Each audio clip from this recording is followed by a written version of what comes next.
Show की शुरुआत आज करते हैं WWE टाइटल के नंबर 1 कंटेंडर बनने की रेस में लगे फिन बैलर। यार जैसे ही साल का ये वक्त आता है, समर स्लैम का वक्त आता है, मैं 2016 के बारे में सोचना नहीं भूल पाता। एक ऐसा समर स्लैम था वो मेरे लिए, जिसको मैं सबसे अच्छा और सबसे बेकार दोनों कहूंगा। मैं चैंपियनशिप जीतने का सपना हकीकत बनता एक तरफ देखता हूँ और दूसरी तरफ मुझे टाइटल छोड़ना पड़ता है इंजरी की वजह से। और देखो 2016 से 2026 आ गया और मैं आज तक उस रात तक फिर से पहुंचने की कोशिश कर रहा हूँ और अब हम फिर से समर स्लैम से बस 2 दिन दूर हैं। तभी दोस्तों वहाँ पे आ जाते हैं सैमी ज़ेन। फिन सुन, मैं समझता हूँ ये तेरे लिए बहुत इमोशनल है, लेकिन मुझे भी कुछ दुखड़ा रोना है, क्योंकि ये नंबर 1 कंटेंडर का मैच तो होना ही नहीं चाहिए था, बल्कि समर स्लैम का मेन इवेंट होना चाहिए था कोडी वर्सेस पंक वर्सेस सैमी, क्योंकि 4 हफ्ते पहले मैं भी चैंपियन था। लेकिन नहीं, सब खुश है, इतना बड़ा मैच जो मिल गया पंक और कोडी का। अब सब सोच रहे हैं कि कौन जीतने वाला है। खैर मैं बता दूं, मैं चाहता हूं कि कोडी फिर से चैंपियन बन जाए, क्योंकि मैंने उस चमकीले को हरा के टाइटल जीता था और मुझे पता है मैं फिर से जीत लूंगा उससे। और हाँ, मैं ये भी चाहता हूँ वो सीएम पंक टाइटल रिटेन करे। हाँ, वो सीएम पंक जो कि एक सबसे बड़ा फ्रॉड है, सबसे बड़ा दोगला है इस कंपनी के अंदर और गटर का कीचड़ है इस कंपनी के लिए मलिच। साला यहाँ पे आलती पालती मार के बैठ के रोता रहता था, क्योंकि उसके नाम का सामान WWE तब नहीं बेच रही थी। लेकिन देखो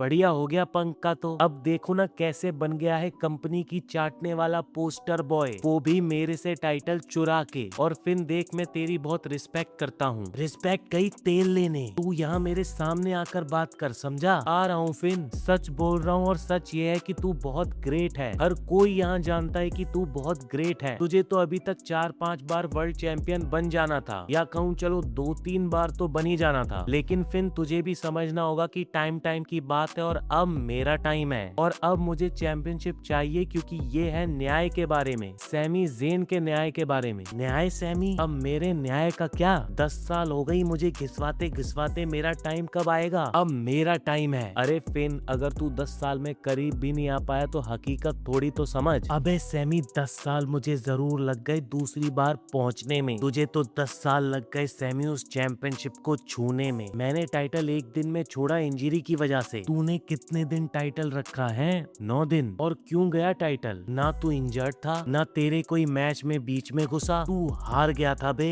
घनी ऊंची बात कर दी तूने फिन। मैं तेरी रिस्पेक्ट करता हूँ, वरना तेरी नाड़ मोड़ देता इस वक्त में, लेकिन मैं वो नहीं करूंगा, क्योंकि मैं ही एक अच्छा इंसान, अकेला अच्छा इंसान बचा हूँ यहाँ पे, और मैं वो ही करूंगा जो मुझे करना चाहिए। मैं यहाँ से जाऊंगा और अब समर स्लैम पे आऊंगा। ठीक है सैमी, मैं समर स्लैम। तभी दोस्तों गुंथर बीच में घुस जाते हैं। अबे मेरा टाइम क्या मेरा टाइम? घंटे का टाइम तुम्हारा, जोकर कहीं के। मैं नंबर 1 कंटेंडर हूँ इस टाइटल का, समझे? क्या कर रहा है गुंथर भाई? अरे एडम, सही टाइम पे आ गया, मुझे बात करनी है तेरे से। मुझे बता, मुझे क्या करना होगा उस टाइटल को पाने के लिए, बता, या फिर तेरे पिछवाड़े को भी तोड़ू मैं। तभी दोस्तों पीछे से फिन बैलर गुंथर के ऊपर अटैक कर देते हैं और सैमी ज़ेन भी वहाँ पे घुस जाते हैं और उनकी भसड़ के बीच में निक एल्डिस भी घुस जाते हैं और गुंथर को भी अपना सबमिशन लगा देते हैं। अब फाइनली दोनों की गर्मा गर्मी कल निकलने वाली है। मेरे लिए बहुत सम्मान की बात है, स्मैकडाउन का जीएम मैं बना, लेकिन ये मेरा पहला सपना नहीं था। मैं भी एक प्रोफेशनल रेसलर ही तो बनना चाहता था। बहुत बड़ी बड़ी जगह जाके मैंने बहुत बड़े बड़े मैचेस किए हैं, हॉल ऑफ फेमर्स से मैचेस किए हैं, आइकन से और लेजेंड से भी मैचेस किए हैं, लेकिन जीएम बनने के साथ एक रिस्पॉन्सिबिलिटी आई थी और मुझे वो रेसलिंग का गियर उतारना पड़ा। मैं फिर भी ठीक था,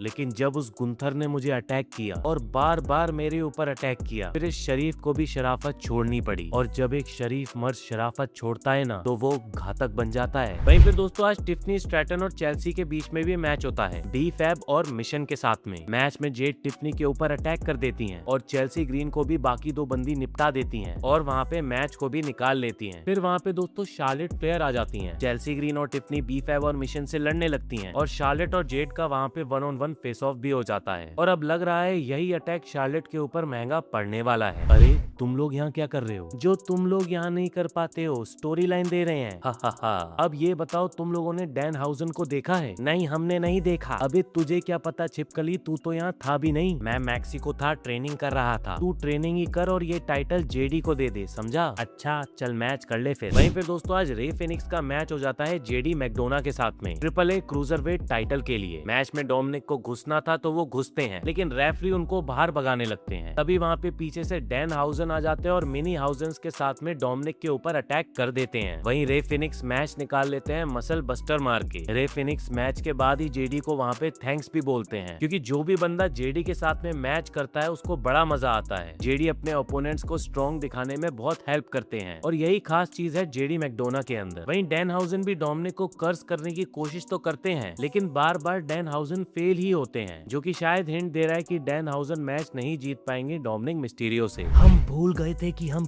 क्या थे। उस सोलो को छोड़ना सही चॉइस थी। हम उसके साथ बस उसके मुद्दों की लड़ाई कर रहे थे और टाइटल वाइटल जीतना भी हमने बंद कर दिया था। अब हम अकेले चलेंगे। नीचे की गेंदों में दम चाहिए अकेले चलने के लिए, और अब हम अपने असली परिवार को आगे रखेंगे। भूल गए हो क्या हो तुम हाकू के बेटे हो। जाओ और तबाही फैलाओ। वहीं फिर दोस्तों रिंग के अंदर एंट्री लेते हैं डेमियन प्रीस्ट और चीज ट्रूथ। और आज एक बड़ा ही खास टाइटल फॉर टाइटल मैच भी था, टैग टाइटल और ट्रिपल ए टैग टाइटल के लिए। यानी जो भी टीम जीतती है उसको दोनों टैग टाइटल्स मिल जाएंगे। मैच बढ़िया तो चल रहा था, लेकिन मैच में फिर टोंगा ब्रदर्स घुस जाते हैं और फिर सबके ऊपर ही अटैक करने लगते हैं। अपने फादर हाकू के साथ में रिंग में सारे टाइटल लेके खड़े भी हो जाते हैं। अब दोनों टाइटलों को मिलाना नहीं था, इस वजह से ये तो होना ही था। बाकी चलिए टोंगा ब्रदर्स को भी अब उनकी पर्सनैलिटी दिखाने का मौका जरूर मिलेगा। वहीं आज फाइनल क्वालिफायर भी होता है जूलिया और लैश लेजेंड के बीच में इंटरिम वुमेन्स WWE चैंपियनशिप के लेडर मैच के लिए। मैंने इस मैच के पहले ही प्रिडिक्ट कर दिया था कि लैश लेजेंड इस मैच का पार्ट बनने वाली हैं, और वो ही आज होता है। लैश लेजेंड क्लीन मैच को निकाल लेती हैं और सीधा लेडर मैच में वो चली गई हैं। बाकी अगर आपको मेरे सारे समर स्लैम के प्रेडिक्शन देखने तो वो ऑलरेडी आउट हो चुके हैं। वहीं लैश लेजेंड की बात करें तो वो कोई हाई फ्लाइंग मूव नहीं करने वाली है लेडर मैच में, तो उन्हें किसी स्पेसिफिक रीजन की वजह से ही मैच में डाला जा रहा है, और वो रीजन और कुछ नहीं बल्कि वो इस मैच को ही जीतने वाली है। वरना WWE जूलिया को डाल के कुछ हाई फ्लाइंग मूव्स दिखवा सकती थी। वहीं दोस्तों पिछली फ्राइडे नाइट स्मैकडाउन खत्म होने के बाद बैरन कॉर्बिन ट्रिक विलियम्स के ऊपर अटैक कर देते हैं और दोनों के बीच में समर स्लैम में यूएस टाइटल का मैच भी सेट हो गया है। अरे म्यूजिक कट करो। आज बहुत कुछ बोलना है अपुन को। पिछले महीने उस चांद की टाट वाले बैरन कॉर्बिन ने अपुन के ऊपर अटैक किया और फिर वो करता ही रहा। अबे कॉर्बिन, किसी भी दिन तू नींद से उठेगा और अपनी टाट को चमका के वैन डीजल बन के और मुंह उठा के किसी भी दिन स्मैकडाउन पे आएगा और यूएस चैंपियन को चैलेंज करेगा तो वो चुपचाप बैठा रहेगा। तो अब पीछे पीछे नहीं, सामने आके बात कर, समझा। जब से मैं यहाँ से दूर था मैंने एक चीज बहुत सही से सीखी थी, और वो था पेशेंस के बारे में, जिस बारे में तुझे पता नहीं होगा, क्योंकि तू जैसे ही आया तुझे इन लोगों ने रॉकेट लगा दिया, तुझे गाना भी ऐसा दे दिया कि तू हीरो लगे। लेकिन ट्रिक यही तेरे नीचे जाने का कारण बनेगा। ये जो प्रेशर है ये तुझे डराएगा और उसी वजह से मैं तुझे हरा दूंगा। अरे कुछ ऐसा नहीं होने वाला है। तू मत बोल कि इस बार तेरे में कुछ अलग है पहले से। बता सबको क्या रियलिटी है। पैसे कमाने आया है, कोई घर लेना है नया तुझे। कुछ घर वर नहीं, जूता मिलेगा तुझे, वो भी तेरे मुंह पे। अच्छा मतलब तू चाहता है कि आज ही फिर कर दें, अभी इन फैंस के लिए कर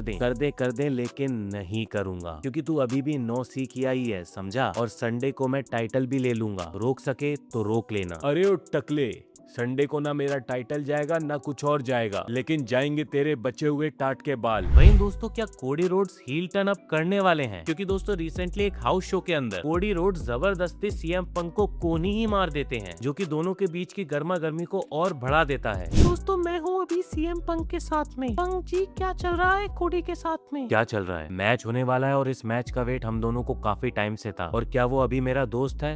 नहीं। क्या रिंग में मेरा दोस्त रहेगा जब बेल बजेगी? बिल्कुल भी नहीं। और मेरा काम है चैंपियन रहते हुए हर किसी से मैच करना, भले ही वो मेरा दुश्मन हो या कोई ऐसा जिसके साथ मैं रोटी खाता हूँ। कल मैं चैंपियन जाऊंगा और चैंपियन ही आऊंगा। अरे ओ पंक, अपुन बहुत करीब था तेरे टाइटल का नंबर 1 कंटेंडर बनने से। बढ़िया है, आज नहीं तो कल तू मौका तो जीत ही लेगा। लेकिन अगर तू मेरे सामने आएगा ना तो 2 बेल्ट ट्रिक नहीं बनेगा, क्योंकि मैं तुझे वूप दैट ट्रिक कर दूंगा। फिर दोस्तों रिंग के अंदर एंट्री हो जाती है कोडी रोड्स की। वो पूरी एंट्री ले भी नहीं पाते कि पीछे से सीएम पंक आ जाते हैं और कोडी के सर पे टपली बजा के आगे निकल लेते हैं। कैसा लगा कैसे तूने मेरे बेल्ट मारी थी पहले वो बता। तू मुझे जानता है तब से जब मैं 20 साल का भी नहीं था, और मेरी बात हमेशा तू करता है, लेकिन मैं तेरी बात नहीं करता या बहुत कम करता हूँ, बहुत कम बताता हूँ कैसे तू माइंड गेम्स खेलता है। तुझे पता था कि ये सब होने वाला है। शिकागो में जब तूने टाइटल जीता तो मैं बहुत खुश हुआ कि चलो अब फाइनली हम दोनों भिड़ेंगे। माइंड गेम्स खेल रहा हूँ मैं? रुक जा, पहले लोगों से पूछ लो दोनों यहाँ पे, क्या सुहाना दिन है आज। वैसे तू एक्सपेक्ट क्या कर रहा था? हाँ, दिल टूटना था, दो बातें एक दूसरे की बुरी भी लगनी थी, तो मैं क्या करूँ, ये लोग जो पीछे हैं उनकी तरह रोने लगूं कि 4 बंदे ही चैंपियन क्यों बनते हैं, या उस सैमी की तरह कंप्लेन करूं जो साला एक्स्ट्रा में खिलाया जाता है और मेन प्लेयर यहाँ पे आके बन रहा है। मैं उसकी तरह कोई एवरेज नहीं हूँ, मैं सीएम पंक हूँ। मेरी बातें चुभती हैं लोगों को, बुरी लगती हैं, और मैं लोगों की सच्चाई दिखा देता हूँ, बस यही चीज है। यही किया है मैंने 20 साल, जिसमें से 10 साल में इस कंपनी से गायब था। लेकिन उस टाइम में भी अगर मेरा नाम किसी की जुबान पे आ जाता था तो लोग घबरा जाते थे। और कोडी छोड़ सब, ये चैंपियनशिप के बारे में है अब, और मुझे जानना है कि हम दोनों में से कौन बेस्ट है बिजनेस के लिए। अच्छा चल, मैं भी एक जरा बात कर लूं। हाँ जी, तो किस बारे में बात करना चाहोगे? हाँ, तो तूने बोला बिजनेस के लिए, लेकिन ये बिजनेस नहीं है, ये